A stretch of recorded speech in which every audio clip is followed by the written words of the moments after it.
காஞ்சிபுரம் இருங்காட்டுக்கோட்டை சிப்காட்டில் 300 கோடி ரூபாய் முதலீட்டில் அமைக்கப்பட்டிருக்கக்கூடிய அஜைல் ரோபோட்ஸ் நிறுவனத்தை முதலமைச்சர் மு.க.ஸ்டாலின் காணொலி வாயிலாக திறந்து வைக்கிறார். அதேபோல ராணிப்பேட்டையில் எஸ்ஓஎல் இந்தியா நிறுவனத்தையும் திறந்து வைக்கிறார். கூடுதல் விவரங்களை வழங்குவதற்காக செய்தியாளர் கண்ணன் இணைப்பில் இருக்கீங்க. விவரங்கள்.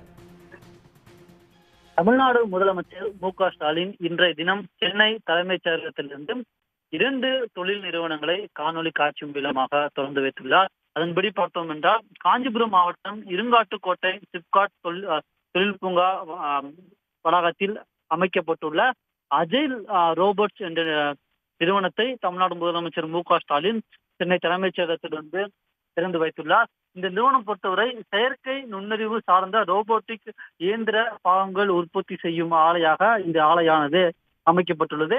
மேலும் இந்த ஆலையில் 6 கல்லூரிகளை சேர்ந்த 6 மாணவர்களுக்கு இன்டர்ன்ஷிப் பயிற்சி மேற்கொள்வதற்கான கடிதங்களையும் முதலமைச்சர் மு.க.ஸ்டாலின் வழங்கியுள்ளார். மேலும் ராணிப்பேட்டை சிப்காட்டில் எஸ்ஓஎல் இந்தியா பிரைவேட் லிமிடெட் நிறுவனம் சார்பில் 175 கோடி ரூபாய் முதலீட்டில் அமைக்கப்பட்டுள்ள காற்று பிரித்தெடுப்பு, அதாவது ஏர் செப்பரேஷன் ஆலையும் தமிழ்நாடு முதலமைச்சர் மு.க.ஸ்டாலின் இன்றைய தினம் சென்னை தலைமைச் செயலகத்திலிருந்து திறந்து வைத்துள்ளார். உடனுக்குடன் செய்திகளை தெரிந்து கொள்ள சன் நியூஸ் பெல் ஐகானை கிளிக் பண்ணுங்க.